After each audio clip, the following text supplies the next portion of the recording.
Então, gente, vamos aqui começar, né, mais uma conversa. E dessa vez a conversa com o nosso amigo Gustavo Arruda, né? Gustavo Arruda. Gustavo, ele tem uma pesquisa muito interessante, escreveu um livro muito interessante, chamado No Tempo das Sorveterias.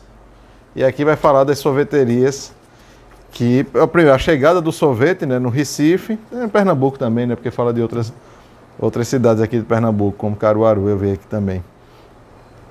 Como é que é a chegada do sorvete aqui no Recife? E também a gente vai falar, aqui no livro, ele levantou aqui, olha, tem 43 sorveterias que foram catalogadas. Mas a gente vai falar de algumas, né? Aquelas mais paradigmáticas, e também ele tem outros livros também. Tem um livro que fala sobre a Fratelli Vita, né? No Tempo da Fratelli Vita. No Tempo da Fratelli Vita tem esse também, Deu com a Pleura. Essa expressão que a gente não escuta mais o povo dizer, essa expressão, né? Tal a pasteurização que a gente vem... A perda do regionalismo, né? Exatamente. Gustavo? Então, mas assim, aí Gustavo vem resgatando essas expressões interessantes de Pernambuco, né? Padaria nunca vendeu só pão. E aqui são contos, né? Desse deu são com a... contos e crônicas. Deu com a peste, deu com a pichilinga. Deu com a bubônica. Deu com a bubônica e por aí vai. São expressões são expressões populares de Pernambuco que temos que resgatar. E aqui, mas hoje a gente vai falar sobre No Tempo da Sorveteria. Mas antes, como a gente disse, né, se apresente aí, né, o seu nome completo. Gustavo Arruda. Gustavo Arruda. Eu sou pesquisador e escritor. Eu faço isso... E o senhor é daqui de Recife mesmo? Aqui do Recife. Nascido e criado aqui? Exato. O senhor é de onde aqui? Em Biribeira. É em Biribeira? É do primeiro I, né? Em Biribeira, Ipicepe e Ibura, eu sou do primeiro I. Do primeiro I, né? Aí, eu gosto de pesquisar as coisas da minha infância. Sei. E que tem alguma memória afetiva, né? Não, o senhor é historiador de formação, é? Não, eu sou pesquisador. Pesquisador. De formação, eu sou administrador. Administrador. Aí eu faço essas pesquisas e a gente acaba reunindo um material interessante para colocar no livro, né? Uhum. Agora, com algumas, tem coisas assim que eu faço questão de ficar mais diferente. Por exemplo, geralmente livro de história, a linguagem é mais acadêmica, é mais formal, né? Aí eu gosto de fazer uma coisa mais cinematográfica, entre aspas, né? Entendi. Uma coisa para chamar a atenção, assim. No início eu falo uma coisa do final, ou eu falo uma coisa interessante, coloco sempre umas caixinhas para explicar alguma coisa, ou para trazer um assunto que tem a ver com aquela história, mas não é propriamente aquilo. Uhum. E principalmente ilustrar, resgatar também as imagens, né? Para não ser um livro só de letras, texto. né? De texto. Entendi. Aí tem coisas Texto assim que a gente até se surpreende, que você tem interesse, curiosidade de... Como eu tinha, no caso das sorveterias, de ir atrás das histórias, né? Sim. Aí eu uso muito as redes sociais, como eu te falei, né? Uhum. Fiz muito contato com familiares, com pessoas que ainda estavam vivas ainda da época, né?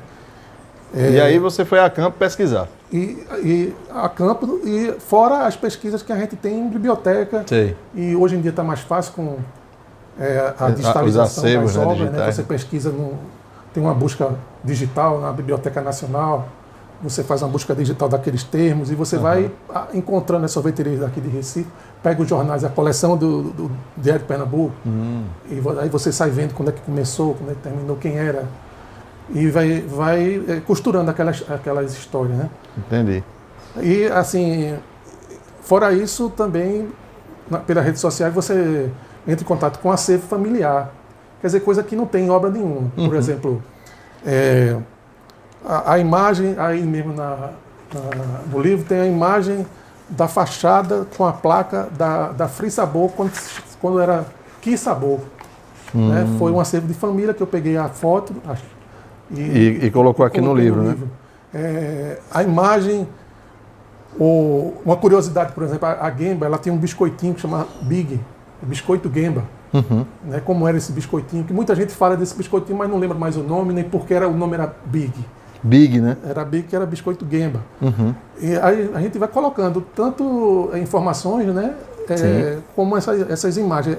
E eu reconstituo também. Por exemplo, tem coisa que eu não acho, mas eu lembro de cabeça como era.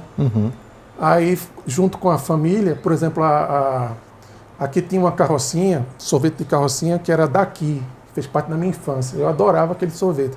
Que era um sorvete quadradinho, de leite e uma capinha dura de chocolate.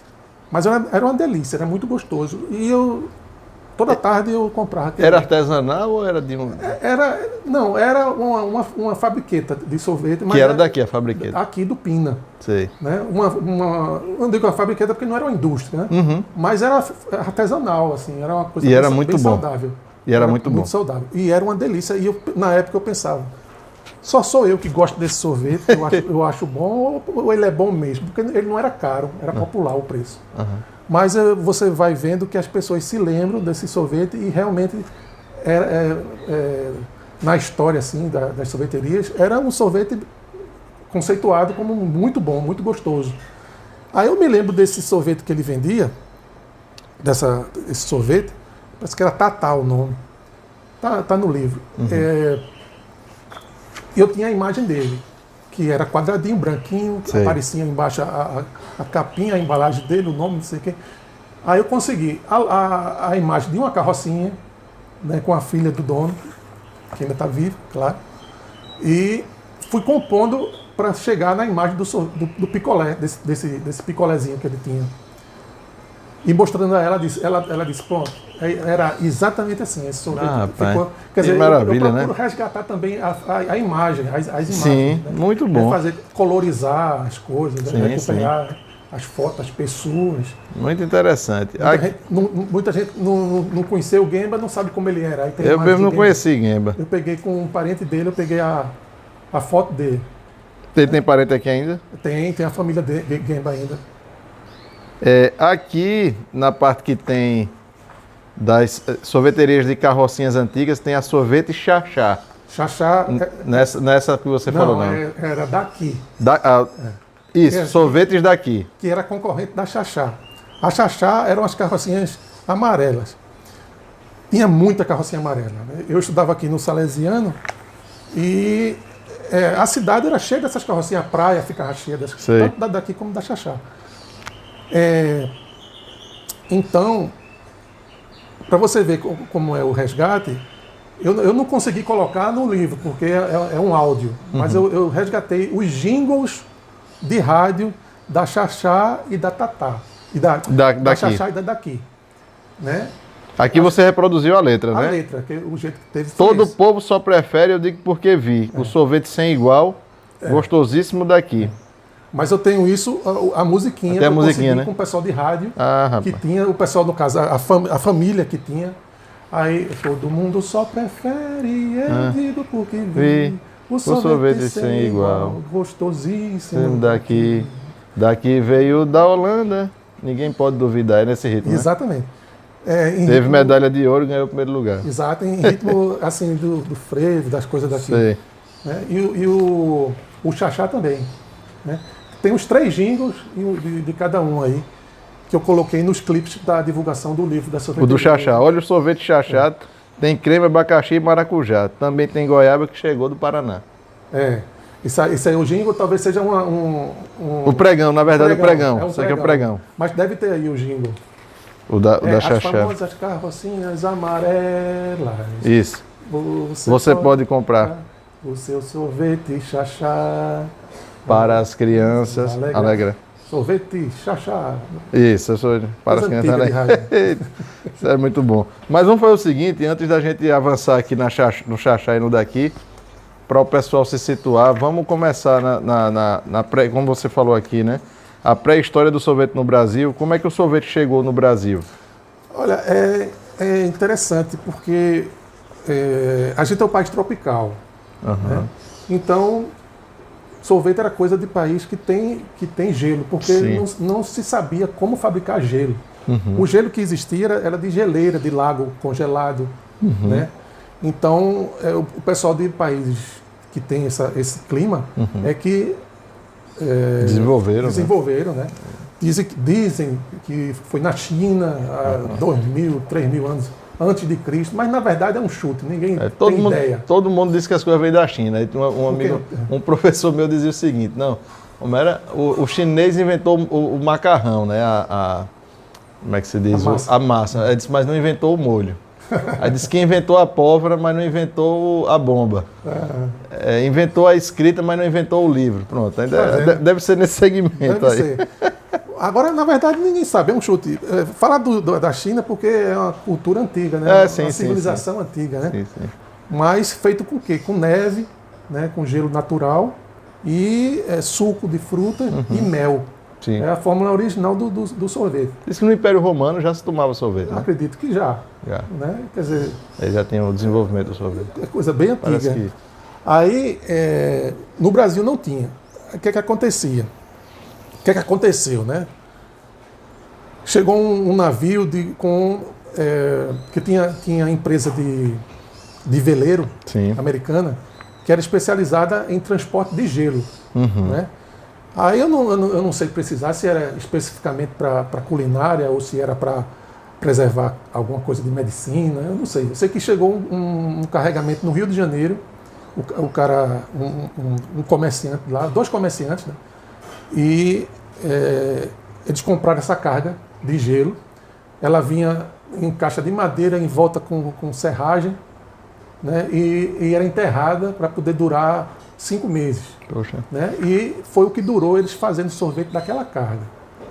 Aí dizem que até o rei tomou daquele sorvete lá.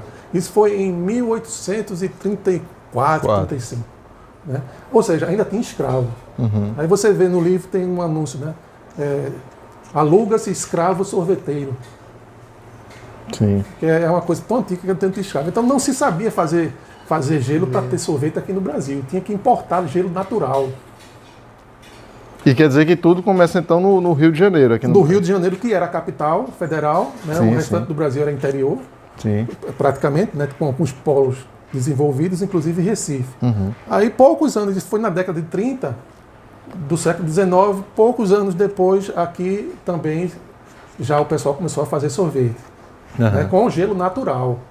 Aqui no Recife, então, começou com gelo natural.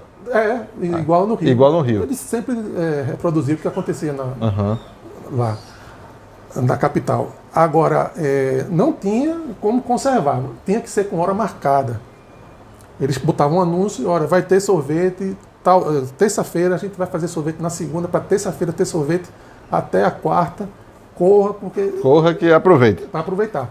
E a carga de gelo ficava enterrada. Eles enterravam para poder durar 5 meses. Até 5 meses durava. Então era sorvete com hora marcada. E era feito manualmente. A máquina que existia de sorvete, não existia eletricidade assim com facilidade, né? Nem tinha máquina de fabricar gelo, muito menos freezer para conservar. Então colocava num balde, colocava salmoura, que é água com sal, e tinha uma manivela, que foi uma mulher que inventou no passado, e rodava, dava aquele ponto, congelava aquela mistura ali de salmoura com gelo? Não, salmoura era só para fazer o efeito, só para acelerar o gelo. O gelo, aquela mistura de gelo com essência, no caso com sucos. Sei. Com sucos e mel. Você pegava então o gelo, o suco, mel e a salmoura para dar o... Não, aí a salmoura ficava em volta do balde e rodando para dar para gelar, para congelar. Entendi. Para congelar. A máquina de fazer sorvete era assim, era manual. Era assim que se fazia. E ali ele pegava a quantidade botava no potinho e botava para vender e tinha que comprar logo, senão não ia perder porque não tinha Exatamente. Freezer. Depois foi que se inventou gelo de amônia, com gás amônia, que até a Fratelli Vita tinha uma fábrica de gelo de amônia, que se descobriu como é que fazia gelo, fabricar gelo artificialmente, né? E depois também foi que se desenvolveram os freezer, né, para conservar o sorvete. Né? Mas no Rio foi em 1834, 35, veio para cá poucos anos depois, para o Recife, e começou também aqui a sorveteria familiar, vendendo sorvete assim. Né? O nome era sorveteria familiar? Familiar. Agora, existiu, sempre existiu, eu estou falando dessa época do século XIX, sempre existiu o sorveteiro de rua, que fazia sorvete muito bom, né?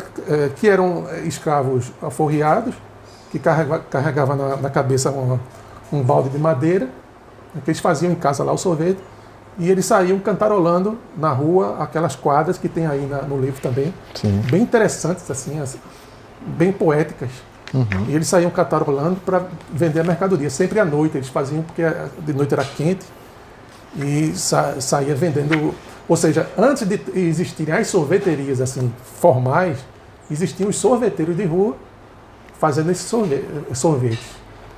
Tem aqui, em 1858, Pronto. o sorvete era oferecido nas ruas do Recife com pregões como este. Pronto. Já é tempo, mocidade, do doce néctar libar, que a neve, o manjar dos deuses, ninguém deve desprezar.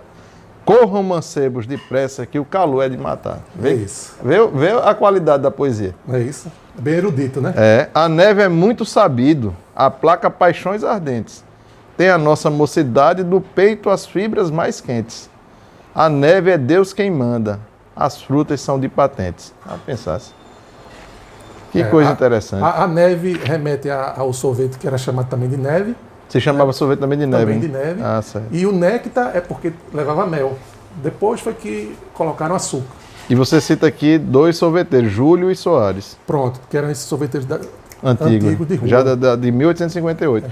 E aqui também eu vi aqui uma informação do Leonardo Dantas, né? Sim. O gelo industrializado surgiu no Recife em 1875. Pronto, aí já é o processo já artificial de fazer o gelo, né? É o gelo de amônia. E aí não se compra mais esses carregamentos de gelo. Não tinha mais necessidade. Não tinha mais necessidade. Já era mais fácil. 1875, né? Quer dizer, esse pregão que você colocou aqui ainda é antes do gelo industrializado. Veja que coisa, viu? Que aqui também chegava navio com gelo natural. Né? A máquina de sorvete que 1843 foi inventada por Nancy Johnson nos Estados Unidos. Essa que eu falei. Essa que você falou que roda, né? E aqui no Recife a sorveteria familiar. E você comentou aqui no livro o sorveteiro Bridge. Sim, sorveteiro de rua. O Bridge vem exatamente do termo de ser o sorveteiro de rua. Sorveteiro de rua, agora isso aí é bem mais recente, porque já pegou o Gemba já conheceu ele. Entendi. Já tentou comprar a fórmula do sorvete dele, ele não vendeu. Mas certo. É um sorvete muito elogiado, né? Essa revolução aqui, que foi você também colocou no livro, né? O sorvete no palito da Kibon. Sim. Que a gente pensa que picolé é coisa mais antiga, tudo, mas já foi depois que apareceu o sorvete picolé, que é o sorvete no palito. Né? Dizem que foi um menino na Itália que deixou uma colher dentro do suco e quando acordou estava congelado, né? De noite. Aí ele tirou ali do copo, descolou do copo e veio o picolé. Veio o picolé. Agora, quem divulgou isso aí, no caso o picolé, aqui no Brasil foi a Kibon em 41. Né? Seria interessante se eu falar um pouquinho da história da Kibon. Eu pensei que ela era nacional. A Kibon, não. A Kibon, ela veio da China, né? Como foi a história? Era uma empresa, era de um americano que tinha negócio na China. De gelo. Também de sorvete. De gelo, de sorvete. E ela expandiu no tempo da guerra, de 41. Aí ela veio com o forte dela era o whisky bom, que é um picolé sem palito. É um tijolinho. E o Chica Bom. Isso na década de 40. 41, 42. Aí lançou aqui e foi sensação. Já tinha sorveteria, já tinha sorvete, mas o forte dela era essa linha de picolés que ela tinha. Tinha também no Se instalou no Rio, foi? No Rio de Janeiro. Era Gato Preto. E depois ela foi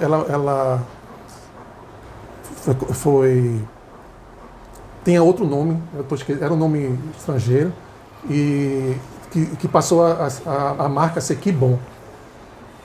Uhum. Fábrica de sorvete aos pés do Morro da Mangueira. Uhum. Aí depois veio o Esquibon, né? Isso no Brasil, mas era estrangeira que comprou. Outros picolés de destaque foram o Jajá de coco, o Tombom de limão, o Calu de abacaxi. Então ela influenciou o Brasil todo nesse ramo de picolé. Quer dizer que foi ela que deu esse tom do picolé no Brasil. Exato. Que bom. Exato, essa novidade. E você note que até o nome dos picolés, aí eu falei do Tatá daqui, era inspirado nesses nomes em Tatá, Didi, Popó, Pepe. Entendi. Ele já se inspirou nessas marcas. Exato, nesse marketing de picolé ter esse da nome. Kibon, não foi? Da Kibon. E a Kibon tá tão entranhada na nossa... Não é? Que eu me lembro que lá em Catende tinha uma sorveteria Kibon, ficava bem na praça. De uma família lá que era a família associada ao picolé e ao sorvete. E a Kibon, ela comprou... Fez parte da nossa existência mesmo. Com certeza. Ele faz, né? A Kibon, ela comprou muitas marcas assim e incorporou. Tinha Beijo Frio, que era uma marca própria dela de sorveteria de rua.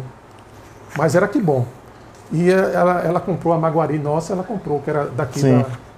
Acho que era Mataria, o grupo de usina que tinha essa indústria grande de sorvete, que marcou época. Foi bem rápida a existência, mas marcou época a Maguari. A Maguari. Aí a Kibon também comprou. Por que você fala no livro Os Malditos Picolés? É porque tinha, na época, quando saiu o picolé, muita gente tinha raiva porque era muito gelado, era duro, né? E culpava o picolé do desaparecimento dessas quadras que os colegieiros de rua, que os sorveteiros de rua cantavam. Entendi. Né? Porque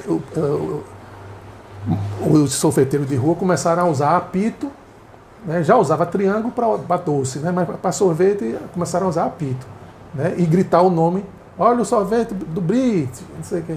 Deixaram de cantar as quadrinhas. Entendi. Quer dizer que foi uma perda artística, né? Mas a gente não sabe artística se foi verdade. E sentimental, não foi? Assim, a gente não sabe se foi culpa do picolé deixar, porque eles vendiam sorvete, né? Se foi culpa do picolé, o desaparecimento das quadrinhas dos sorveteiros de rua.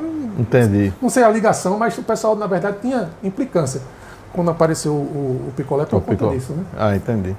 Vamos fazer o seguinte, vamos agora então falar dos 3 grandes mestres sorveteiros do Recife. Do Recife. Que não tem nenhum do Recife, né? Eles não são daqui mesmo, não? Não. Nenhum dos 3 grandes mestres sorveteiros que eu considerei no livro, né? Isso é uma classificação minha, baseada na pesquisa, né? Os que mais contribuíram e que tiveram projeção, assim, influência no mercado dos sorvetes. Nenhum deles são recifenses. O Gemba era japonês e aprendeu a fazer sorvete com o irmão no Pará. Depois foi que ele veio para cá. O Humberto, né? Humberto Pina, ele era de Aracaju. E o outro, que é da Free Sabor, era cunhado dele também de Aracaju. José Matos, né? José Matos. Todos dois sergipanos. Vamos começar pelo Gemba, a história dele. Pelo Gemba. Qual era o diferencial dele? Pronto. O sorvete brasileiro, qual é a diferença de sorvete brasileiro, sorvete carioca, sorvete pernambucano, né? São as frutas que são brasileiras. Por exemplo, a Kibon, quando veio para cá, fez um sorvete de coco, né? Um picolé de coco. Lá fora, de abacaxi, que lá fora é excêntrico, lá não tem. Né? Então é o sorvete brasileiro. Abrasileirou a linha dela para a gente com as nossas frutas. Exato. E inclusive para os cariocas, para agradar os cariocas, começou a batizar o nome de sorvete carioca. Como existe o sorvete napolitano, em homenagem à bandeira da Itália, né? Mas aí é que se fala de sorvete carioca. Né? E que se fala de sorvete brasileiro, que são com frutas brasileiras. E o sorvete pernambucano são com frutas da gente aqui, que é acerola, que é graviola, essas frutas da gente aqui, de pernambucanas. Então a gente chama sorvete pernambucano. O Gemba, aí você pergunta, não, mas não existia sorvete pernambucano? Existia. Existe. Em 1858 já, o povo já estava na rua. Já estava na rua explorando as frutas da gente. Com as quadrinhas já. Exato. Fazendo sorvete disso aí. Mas o Gemba, ele aperfeiçoou, ou ele valorizou o sabor das frutas, porque ele Qual era o ano do Gemba? O ano que ele chegou aqui? Foi depois da guerra, acho que foi 31. 31. Ele abriu a sorveteria em 32, a primeira vez. O rei inventou do sorvete pernambucano, 1932. Pronto, a sorveteria que ele era agricultor. Então Isso. ele manuseava com morango, com frutas, e ele sabia comprar a fruta na época certa, que é muito importante para o sabor do sorvete ficar legal. É você pegar a fruta da época e amadurecida naquele dia ali, para fazer o sorvete do dia daquela fruta. Né? Carambola, que é daqui de Pernambuco, né? Sim. Carambola. Mangaba, não? Mangaba, exatamente, que eu estava querendo lembrar era essa. Mangaba. São frutas da gente aqui. Então ele sabia, ele ia na Ceasa e comprava as frutas, ele sabia escolher as frutas porque ele foi agricultor junto com o pai. Só uma curiosidade aqui que eu vi aqui no livro, é que ele chegou ao Recife em 1924, com 16 anos de idade, inclusive o cultivo da família era aqui no bairro do Cordeiro. Pronto, exatamente, aqui pertinho. O cultivo das frutas. Das frutas que ele tinha, Pomazinho. Então ele conseguia fazer um sorvete que era elogiado por todo mundo. Né? Era uma receita secreta de família que ele fazia. Que ele pegou com o irmão dele no Pará. Que ele pegou com o Pará e aperfeiçoou mais ainda, e com essa sensibilidade dele de escolher as frutas certas. Né? Então fazia fila. Quer dizer que o sorvete Gemba foi uma sensação. Uma sensação. Fazia fila para tomar o sorvete Gemba. O pessoal esperava 1 hora para ser atendido Impressionante, né? no balcão, né, da sorveteria. Ele mesmo atendia, por conta desse esmero que ele conseguia um sabor diferenciado, que dizem, né, eu não alcancei. Eu era muito criança na época. Meu irmão ainda alcançou. Mas dizem que era o melhor sorvete até hoje, não tem igual, etc. E se sabe hoje o segredo? O segredo, a família a família ainda tem o segredo? Não ainda tem, já pensou em voltar com sorvete. Eu ouvi dizer que é aquela questão da gema do ovo. O segredo seria a gema? Eu vi alguma coisa nessa conversa aí. Eu não sei, o sorvete antigo era feito com gema de ovo. Eu não sei se hoje o artesanal ainda leva gema de ovo. Eu não sei se tem alguma coisa diferente lá no meio. Não sei. Agora, a segunda família, eles têm as fórmulas. Eles ainda têm? Eles ainda têm. Mas hoje essa família não tem mais sorveteria aqui no Recife? Não tem. Deixou de fazer e pensam em voltar, mas precisa de capital, de uma estrutura. Seria bom, né, que voltasse. Era. Né? Eu tive sorte do livro da Fratelli Vita incentivar a volta da Fratelli Vita, que era um refrigerante extinto, em 72, e que a família sempre pensou em voltar e se animou em função do livro, que o pessoal teve um retorno bom. Essa que eu falei da rede social, eu divulguei muito no Facebook. Sim. E o pessoal, os fãs da Fratelli, acabou eles voltando agora com o nome de Família Vita. A mesma fórmula. Foi. É artesanal, é um sorvete premium, que chama, ou sorvete não, um Guaraná premium. Então eles voltaram. Voltaram. Você pode procurar Família Vita. Família Vita, né? Nos mercados. Que seria o mesmo sabor do Guaraná natural deles, né? E a Gemba a mesma coisa. A família também tinha... Tá, com esse interesse, né? Tem interesse, mas até o momento não voltou. E uma curiosidade histórica que eu achei interessante foi você falar que a sorveteria dele chegou a ser, na época da guerra, chegou a ser destruída aqui. Depredaram ela. Porque por causa dessa questão do japonês, né? Exatamente. Ele seria um espião do eixo, que estaria aqui espionando, e não tinha nada a ver. Ele era de paz. Aí ele foi para Garanhuns. Jogaram gás na sorveteria e quebraram tudo. Né? Aí ele fugiu, ele foi morar depois foi que se soube, né? Numa fazenda de Figueira, do hospital... Do IMIP. Antônio Figueira. Família Antônio Figueira, amigo dele. Aí ele ficou lá cultivando, foi aí que ele cultivou o morango, né? E ganhou dinheiro com cravos. Aí depois que acalmou a guerra, ele voltou e reabriu a sorveteria em outro ponto, agora na Rua da Aurora, que era Praça Joaquim Nabuco. Com grande sucesso. Inicialmente era na Praça Joaquim Nabuco. Joaquim Nabuco. Depois para a Rua do Com o mesmo sucesso. Dizem que foi muito, muito rápido, né? Pegou a mesma fama, a mesma coisa. E o povo ia lá... Parando os carros. E essa questão do biscoito que o senhor falou no início, né? Tem um biscoito Gemba. É porque existia um biscoito que ele fazia lá mesmo, que é um biscoito wafer. Sei. Em forma triangular. Que na verdade é um quadrado que corta no meio, né? Uhum. Mas ele fazia lá mesmo. Aí pouca gente ainda se lembra que o nome do sorvete do biscoito era Big. Para acompanhar, a pessoa toma... O sorvetinho com biscoito. Com biscoito. Para a consistência... para ficar diferente, né? O macio do sorvete com o crocante do biscoito. Ele fazia na hora, lá assim, era do dia, né? E pouca gente se lembra que o nome do sorvete era Big. Aí eu fui atrás de saber por que era Big, era biscoito Gemba. Big, biscoito Gemba. Não era porque era Big em inglês, não. Não era porque era Big em inglês, não. E o pessoal era servido dentro do carro, porque não tinha mais mesa. Aí o atendente ia no carro levar, o senhor quer o quê? Eu quero e ele fechou em que ano, o Gemba? Olha, em 69. Ele fechou, mas parece que ele ficaram ainda até alguns poucos anos depois.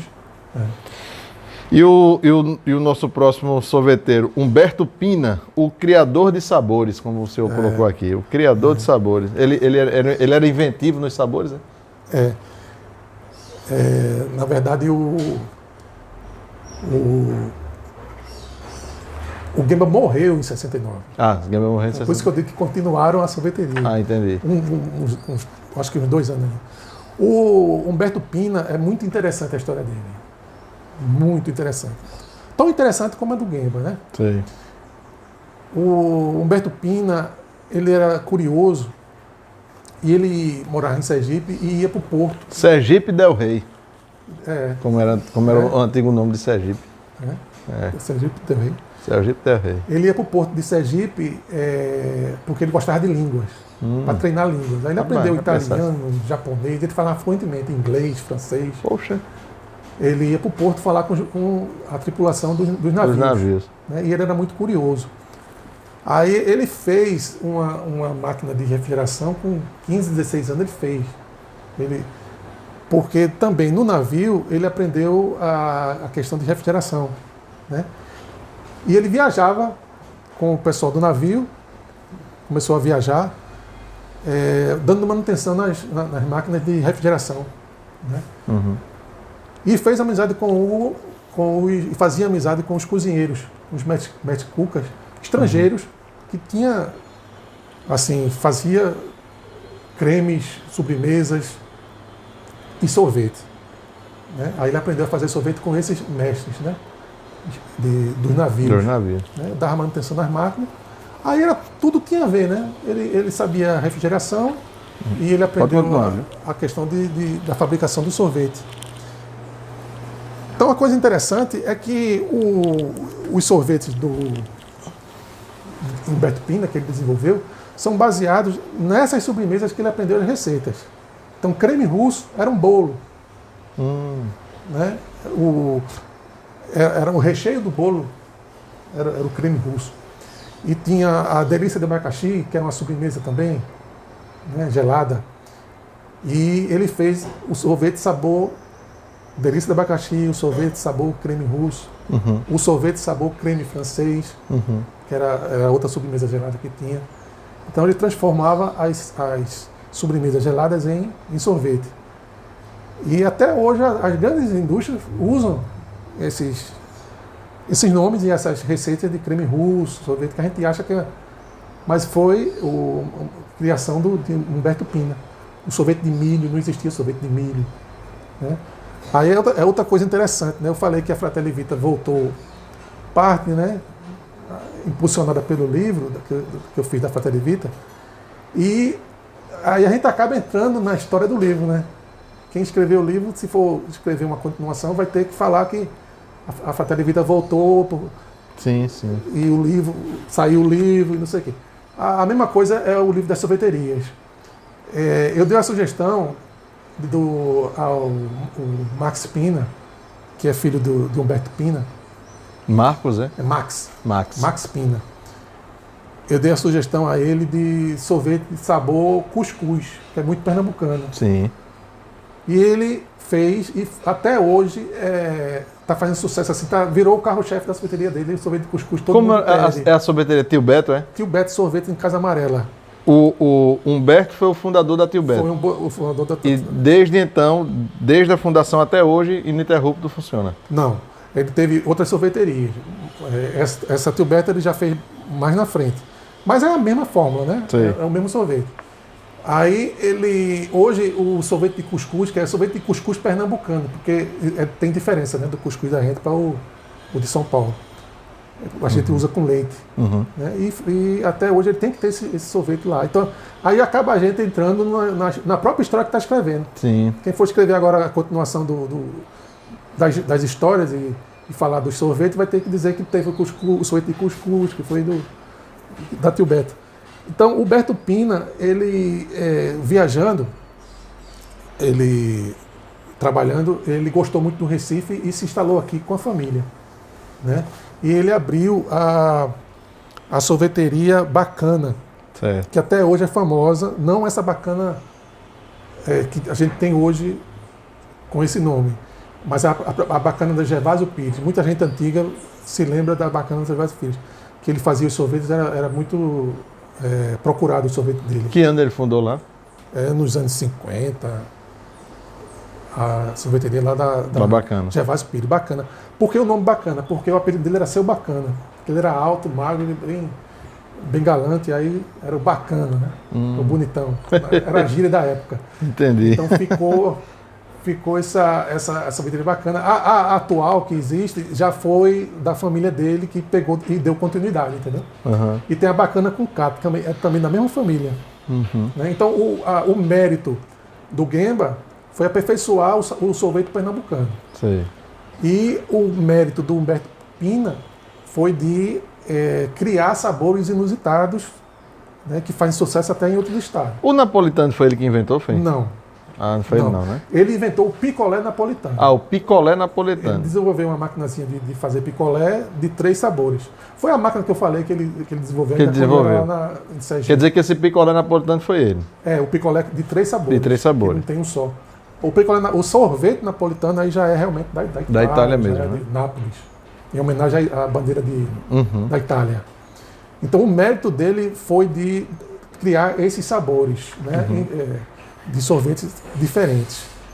E o da Free Sabor era cunhado dele, trabalhava com ele e montou a Free Sabor. Sorvete Free Sabor. Aí também é da família do era o cunhado dele. Cunhado.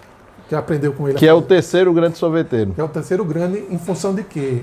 O mérito dele também, porque ele foi responsável pelo surgimento de muitas sorveterias. Ele ensinava a fazer sorvete e teve muita filial dele que ele ensinou a pessoa que tomava conta e ela abriu a própria marca e ele incentivou e aí foram surgindo outras sorveterias a partir dele. Você colocou aqui o José de Matos, o padrinho das sorveterias. Pronto, era padrinho.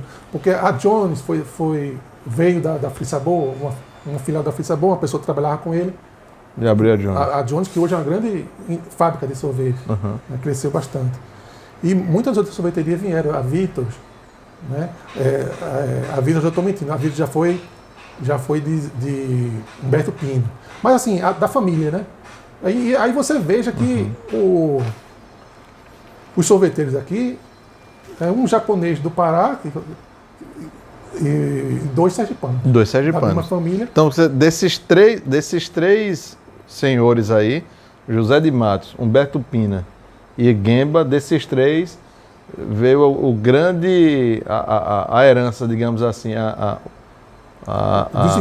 o desenvolvimento da indústria sorveteira, sorvetícia recifense. O desenvolvimento do sabor do sorvete pernambucano. O sorvete pernambucano deve muito a eles. Foram eles que desenvolveram, aperfeiçoaram, criaram e deram origem a muitas sorveterias do sorvete pernambucano. Aqui você colocou, por exemplo, 57 Free Sabor, 72 Bacana, que veio da família, né? Depois sorveteria Iglu, 79, Jones, 80, Vem Cá, 84 e Bacana também com com K, dessa vez 89. Aí já foi da safra de Zé de Lemos, né? José de Matos morreu em 2013 aos 92 anos de idade. Pouco anos depois da aquisição de suas sorvetes Frissabor pelo grupo Petribu. Exato. Hoje a Frissabor é do grupo Petribu. Exato. Foi comprado, mas ainda existe a sorveteria lá.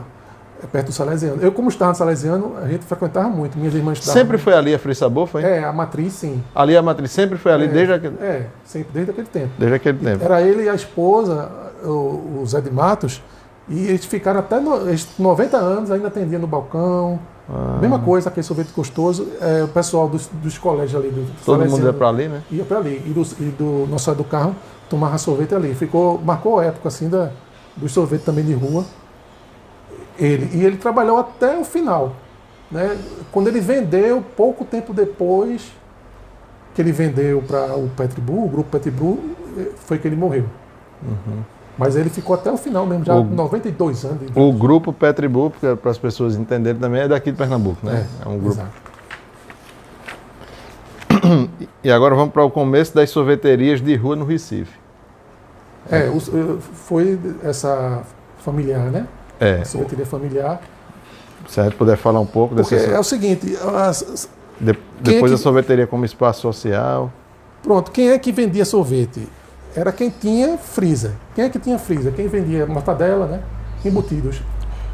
Que precisava conservar carne, açougue. Esse pessoal que vende embutidos.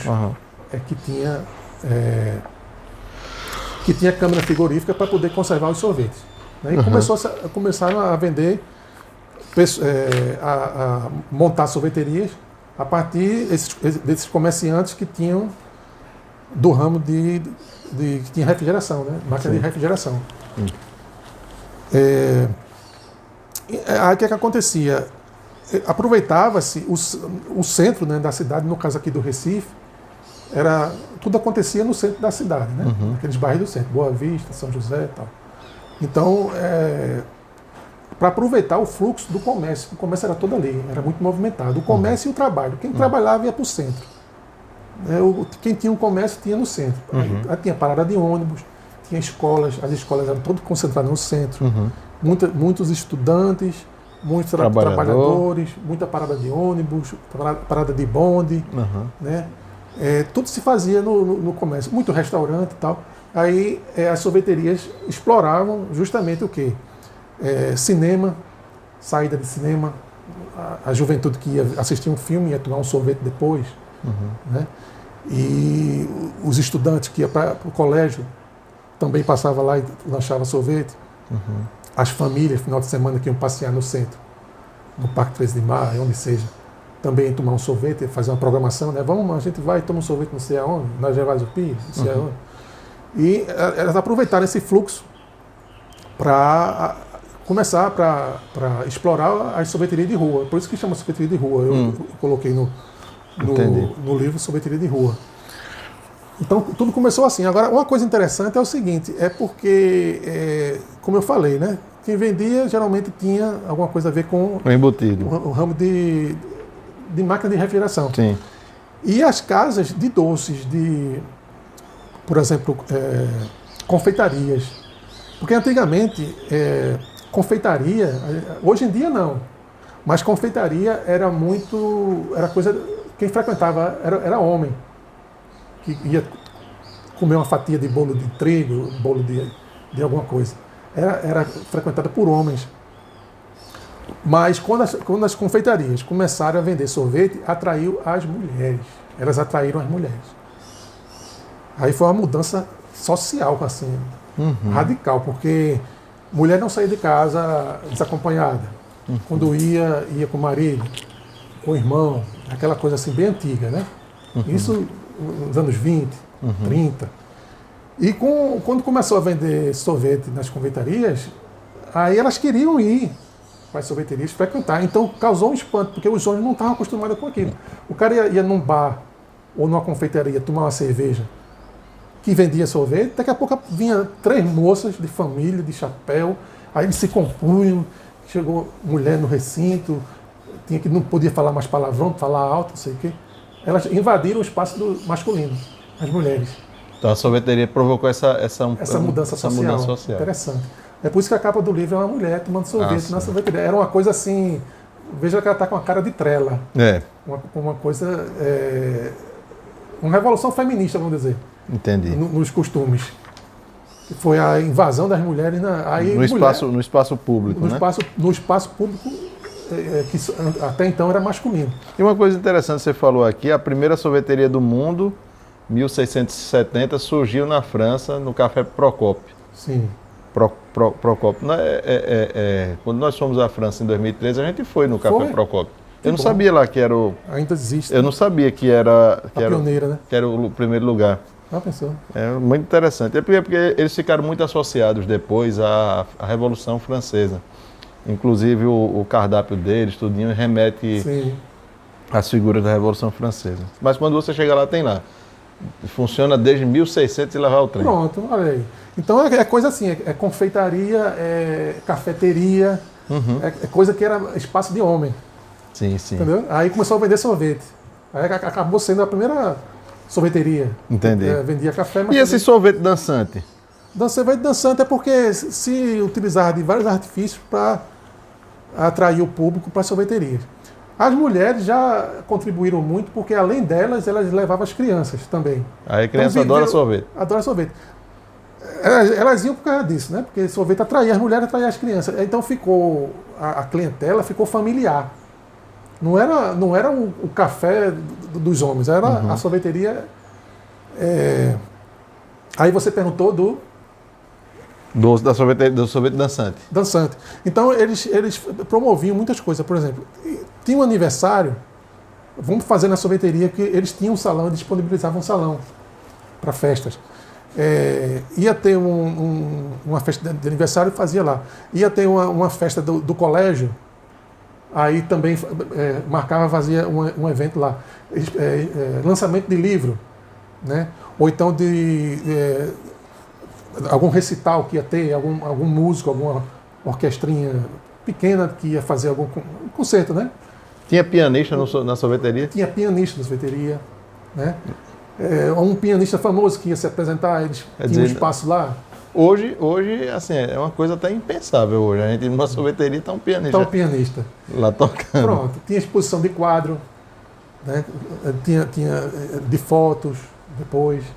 Então, essa coisa cultural. Então, eles aproveitavam, eles disponibilizavam para isso. O público era familiar, era público que tinha tudo a ver, né, com cultura, com exposição, com música, com arte, com estudante, com colégio, com aniversário, com festa.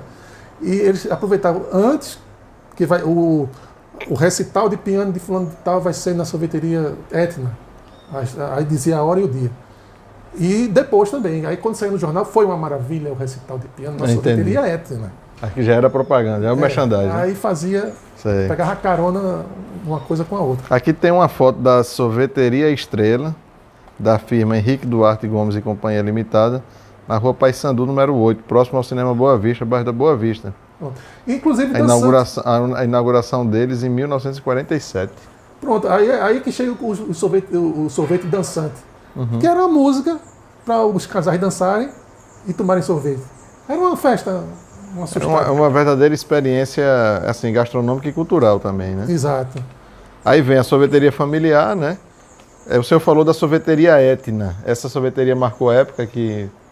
porque ela marcou pelo seguinte, apesar de italiana, ela tinha uma filial em Olinda que era... A origem dela não era daqui do Recife, não? Não, era mais o pessoal de origem italiana. A origem, o pessoal que os donos eram... Mas João Galliano. Pronto. Sorveteria Etna. Só que ela tinha uma filial em formato daquelas casas japonesas, né? Sei. Estilo oriental. Sei, aquelas casas. É muito bonita. Chamava atenção, né? Pronto, tem um nomezinho, um castelinho japonês. Eu acho que tem aí a foto dela. Deixa eu ver. Aí era bem interessante. É por isso que ela marcou também. Ela servia pezzi duri, uma deliciosa sobremesa gelada italiana de bolo com chocolate. Hoje não tem mais, sabe? Eu acho que não tem mais por aqui, não. Essa que você falou, a Sorvete Mania, tem essas coisas. Tanto lá como na Baixinha. Tem? Essas misturas. Você chega lá, eu quero sorvete de tal sabor com um pedaço de torta de abacaxi. Aí você faz uma festinha. Aí você também cita aqui a fábrica de sorvete Carlito, 1922. A fábrica de sorvete Carlitos é porque o nome do rapaz, ele era estrangeiro, era Carlisto, com X. Não sei como é que se pronuncia, Calisto. Aí era parecido com Carlito. Aí como foi na época do filme de Charlie Chaplin, no cinema, e era moda usar chapéu de couro, e ele usava chapéu de couro, aí ele também aceitava ser chamado de Carlito e usava o chapéu de couro. E é como se fosse a sorveteria de Charlie Chaplin, né? Entendi. Carlito. Aí você disse que em 27 os proprietários da sorveteria retornaram para a Síria. Eles eram sírios, né? Eram sírios. Sorveteria Boa Vista, 1927. Uma sorveteria grande. Teve... E usava o nome do bairro, assim, né?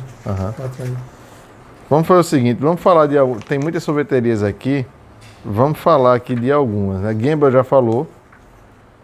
Se você quiser falar de alguma assim, sem eu citar aqui, uma que chamava atenção pelo sucesso, pode falar, mas assim, eu acredito que, por exemplo, sorveteria Guti Guti deve ter feito sucesso aqui, né?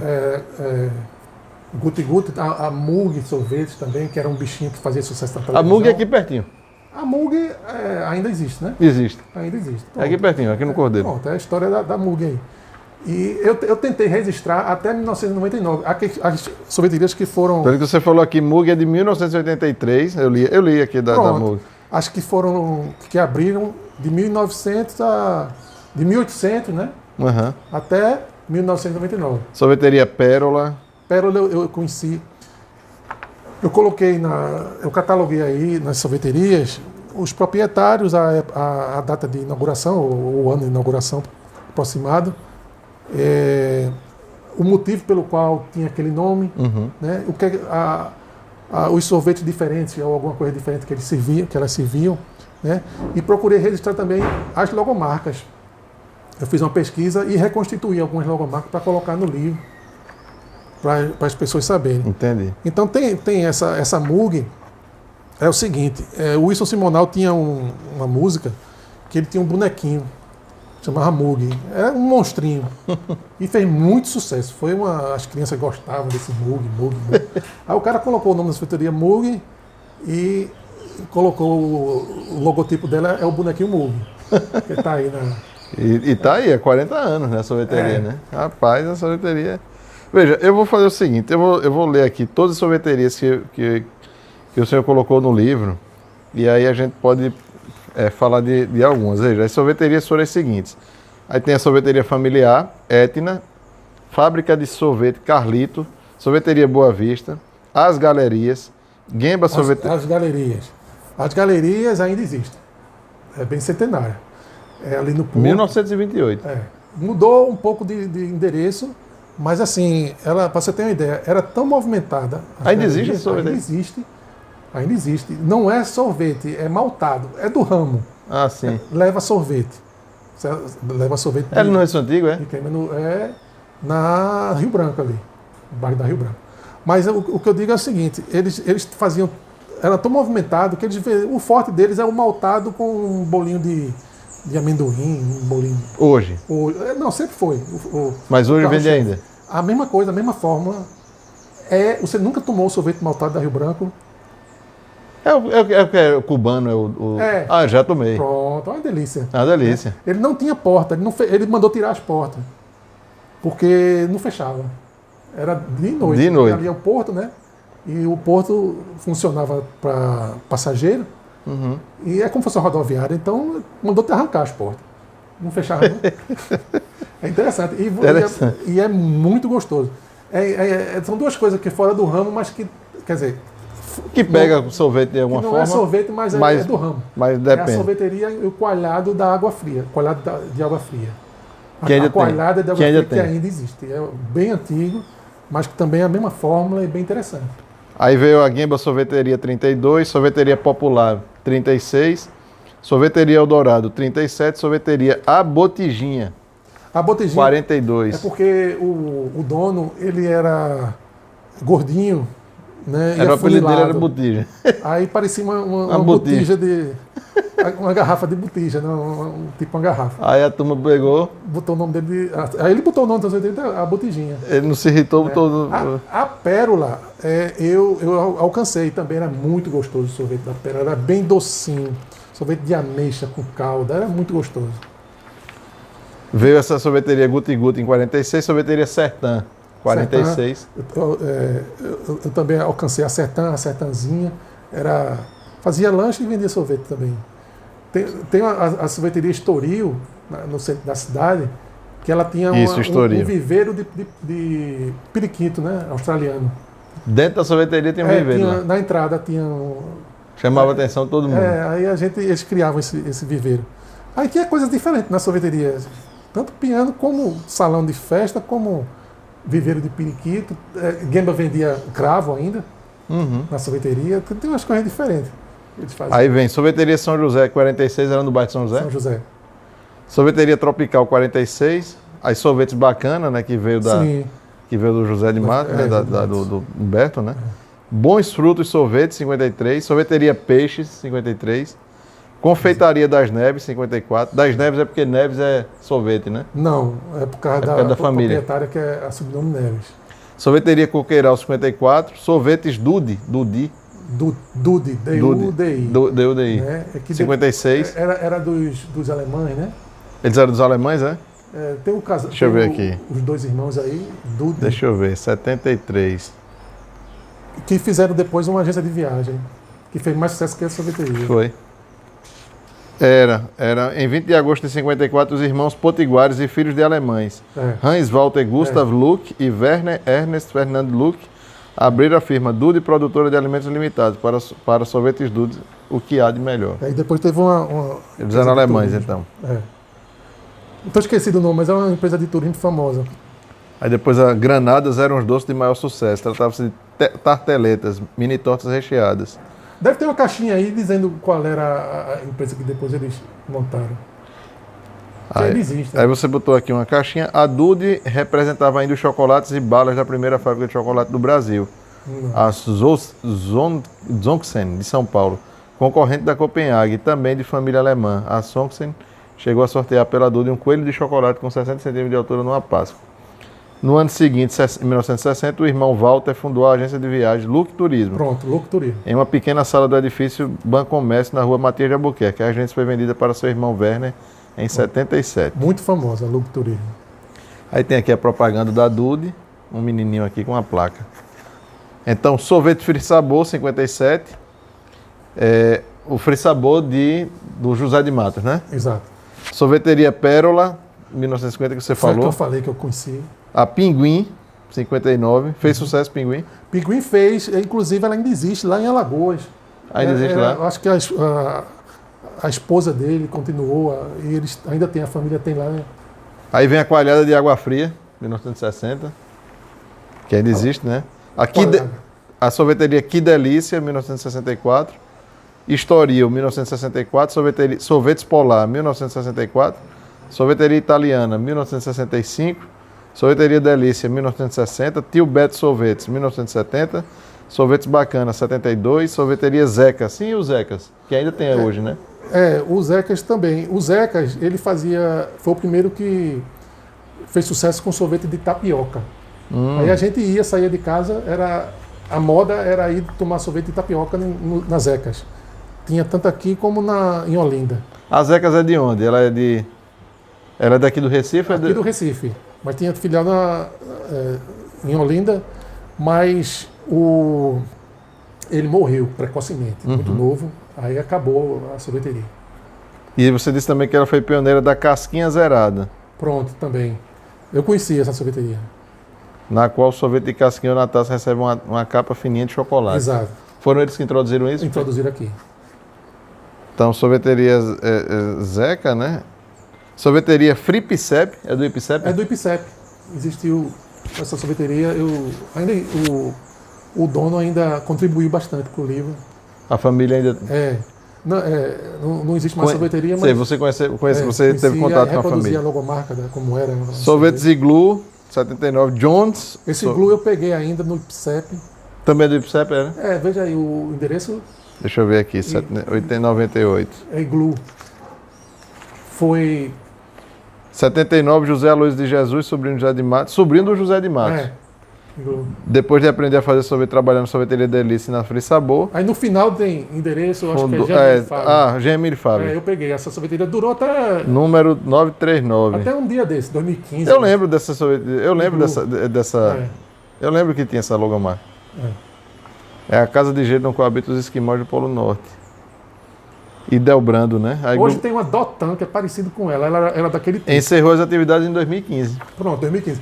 A Dotan é parecido com ela, na Gemini Fábio e aquela sorveteria... No formato, né? O formato dela. Aí cadê aqui? Beijo Frio Sorveteria. Era da Kibon. Só o nome que mudava, mas era o sorvete da Kibon. Mug Sorvetes, 83, que é aqui no Cordeiro. Exato. Sorvete Chantilly, 84. Fez sucesso no shopping, essa sorveteria Chantilly. Fez? Madosca Sorvetes Naturais. Ainda existe, é muito boa. Onde é? Tem ali na praça tem mais de uma, mas na praça de Boa Viagem, na praça de Boa Viagem tem uma, Madosca. É um sorvete artesanal mesmo. Ele faz em quantidade, mas assim, de qualidade artesanal mesmo. É um sorvete muito gostoso. Quer dizer que aqui em Recife só tem lá e tem onde? Eu não sei dizer as filiais, onde são, mas tem na pracinha de Boa Viagem. Tem na pracinha Madosca, né? É bom. Não, eu vou lá tomar sorvete Madosca, eu não conheço não. Madosca. Sorvetes Vem Cá, com K. É de Caruaru. É de Caruaru, né? Dizem que tem uma sorveteria muito boa também, Camusim de São Félix. Né? Até um tio meu, um dia desse, ele foi lá e disse, olha, melhor sorveteria que é só na Ribeira, em Salvador. Ele disse que em Ribeira e Salvador também tem uma sorveteria lá muito boa. Sorvete Mania, Vilaça Sorvetes. Aqui você falou do que é de Olinda. Vitor Sorvetes, 89. Vitor ainda existe ainda. Ainda existe onde? Vamos ver aqui, 109. Esse Vitor Sorvetes ainda tem, né? Acredito que ainda tem. Rua Elisa Cabral de Souza, bairro dos Estados. Bairro Novo Carmelo. Em Camaragibe. Camaragibe. E é cria dessa família de Sergipe, por favor. Bacanas sorvetes artesanais e sorvete Cargelli. Cargelli é interessante, porque existia uma confeitaria muito famosa, que era Carblen. Fez muito sucesso. O nome Carblen, todo mundo se lembra. E ela tinha uma linha de sorvete. Uma sorveteria completa, uma fábrica de sorvete completa. Cargelli. Agora pouca gente se lembra, mas era servido na própria Carblen, na própria confeitaria. E a Cargelli não existe mais, né? Não, nem a Carblen. Cargelli sugeria em italiano o gelato sorvete da Carblen. Exatamente. Pronto, essas foram as grandes sorveterias que marcaram e algumas ainda estão, né, na memória ainda estão na memória. O senhor falou das carrocinhas antigas e as fábricas de sorvete antigas, para a gente ir para o fim, né? Aí você falou aqui da Maguari, que bom. A Maguari foi um fenômeno. Era muito bom o sorvete, eles investiram muito em propaganda. A programação visual era muito, muito chamativa, eram as carrocinhas azul e branca. E era muito interessante. Os cartazes também. Então quando chegou... E o sorvete era uma delícia. O Humberto Pina foi trabalhar lá no início da Maguari. Ela durou pouco tempo, não sei, 2, 3, 4, 5 anos. Foi pouco tempo. Essa Maguari. Era do grupo, acho que é Matari, da Matari. E ele foi trabalhar lá e tomar conta da produção. E ele influenciou, inclusive, teve sabor que ele introduziu lá das criações dele, né, da Maguari. Depois ele saiu. E ela acabou sendo vendida para a Kibon. Só que eles não virou logo Kibon. Eles tinham uma marca Sorvani, a Maguari virou Sorvani, aí depois foi Kibon Maguari, Kibon Sorvani, Maguari acabou em Kibon. Entendi. Mas a Maguari foi comprada pela Kibon, vamos dizer assim. Depois. E a fábrica Millet, né? Millet ainda existe, né? Millet é um sorvete, é uma indústria de sorvete, né? Cresceu. Tinha carrocinha, acredito que hoje não tenha mais, laranja. Eu resgatei aí a imagem da carrocinha. E é uma indústria grande de sorvete daqui também. Tem um sorvete também que eu descobri recente, né? Que eu acho que eles são de Limoeiro. Acho que é Que Delícia, uma coisa assim. Não lembro agora o nome. Pode ser que tenha. Olha, o sorvete é muito bom, porque esse sorvete que vem da caixinha tudinho. Pode ser que tenha aí. Como eu falei, é até 1999. Se ele lançou há pouco tempo a sorveteria, a fábrica, aí não vai ter no livro, porque o livro acho que foram fundadas de 1800 a 1999. Pra cá, né?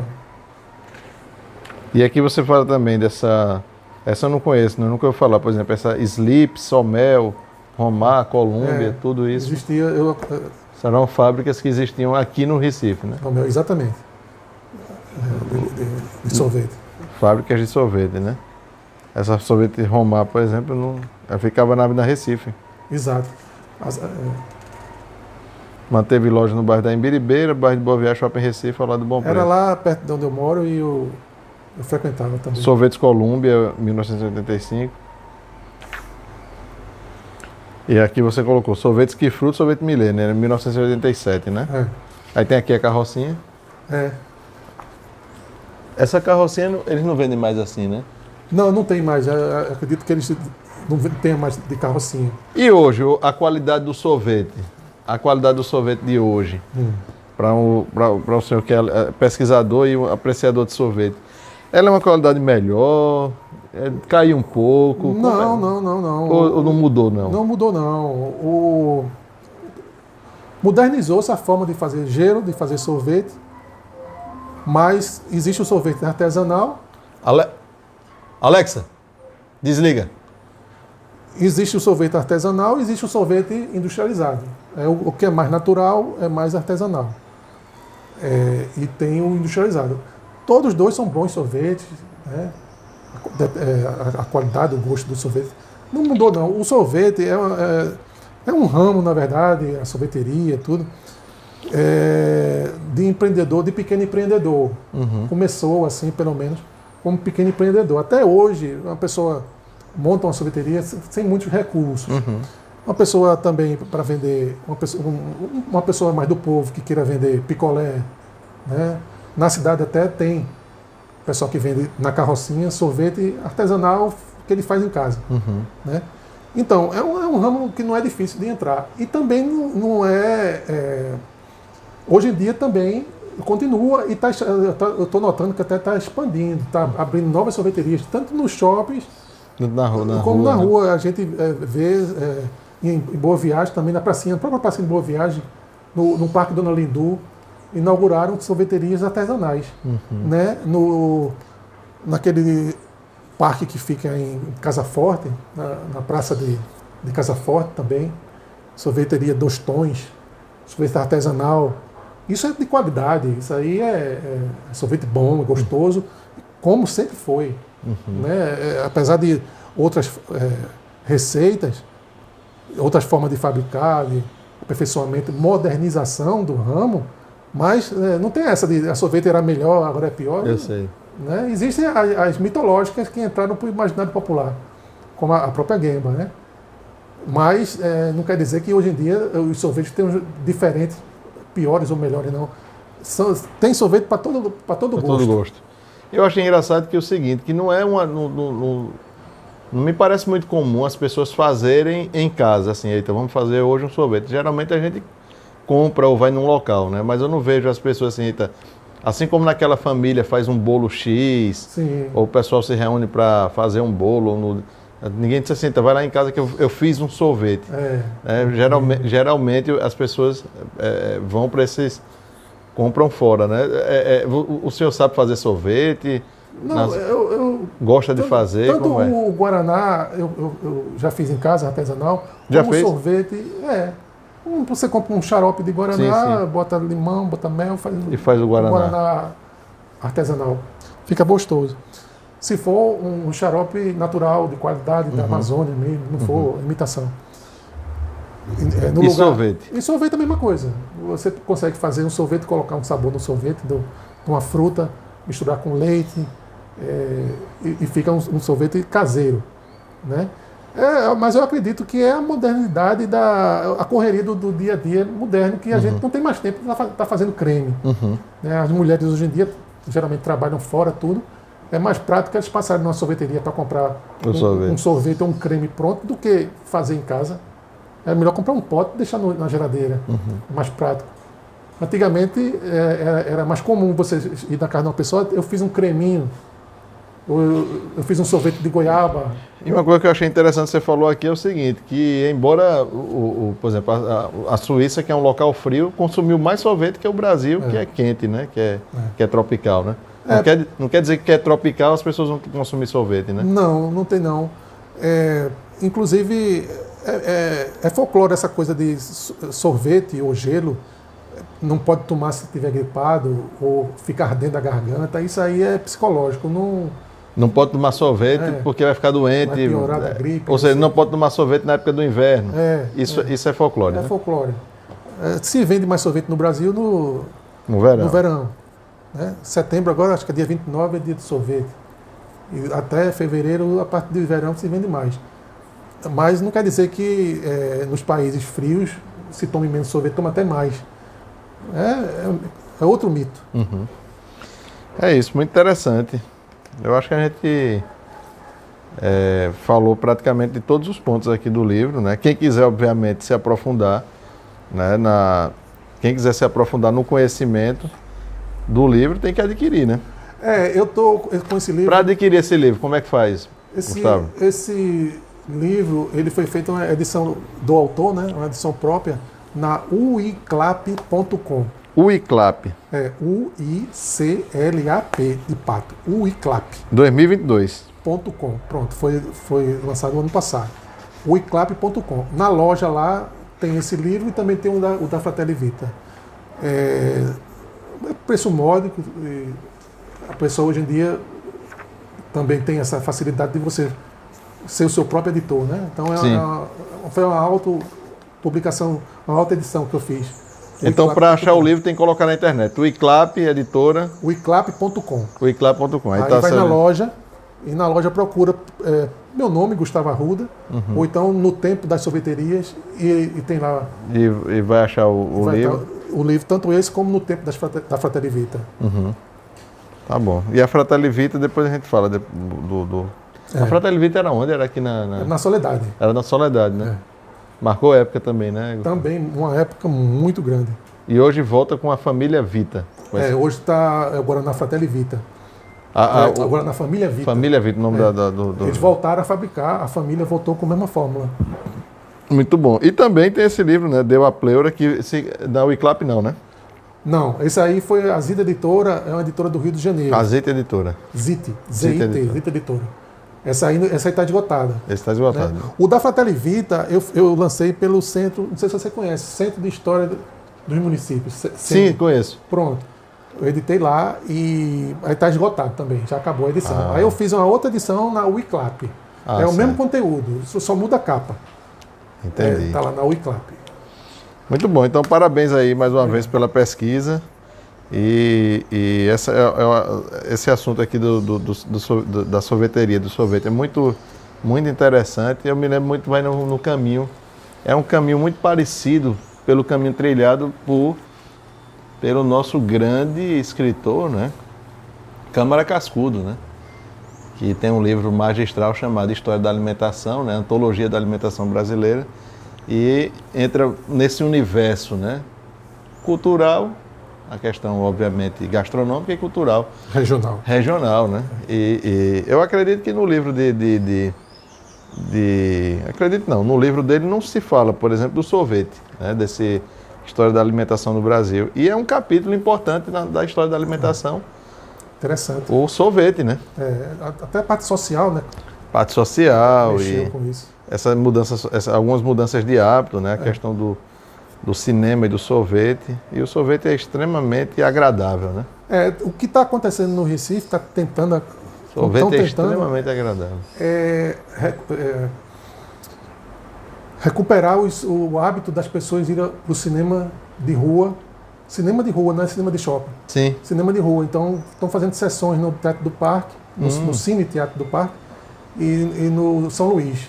Aqui, veja, se eu sair daqui de casa, atravessa aqui essa encruzilhadazinha aqui, a primeira esquerda depois desse cruzamento era um cinema. O Cine Cordeiro. Era Cine Cordeiro, Cine Brasil, um negócio desse. Era um cinema. Pronto. E tá até lá, a estrutura tá lá. Ainda tá lá, né? A estrutura tá lá. O Tinha muitos, né, cinemas pelos bairros. Né? Cinema era na rua, não era no shopping. E não tinha aquela coisa de sessão, boxe de sessão, 1, 2, 3, cine 1, 2... Não, era... O Cinema São Luís é luxuoso, é agradável, é espaçoso, é confortável, tem as poltronas, tem o primeiro andar, tem a vista, tem a cidade. É uma experiência assim, no centro da cidade. É uma coisa muito agradável. Você ir para a tela, o som é de primeira, eles atualizaram todo o equipamento. Então, eles estão fazendo sessões para o pessoal voltar a ir para o cinema na cidade, tanto no São Luís como no parque, no Cine do Parque. O parque foi recuperado agora há pouco, né? Foi entregue agora há pouco. Né? Pronto. Então, eles estão tentando, eles estão apostando que isso iria revitalizar um pouco o comércio do centro, né? Que está muito caído, né? Está muito abandonado. Caído. É isso. É isso, então. Mais uma vez, eu agradeço. E aí, vamos lá. Vamos estudar sobre... Estudar e sorver os sorvetes.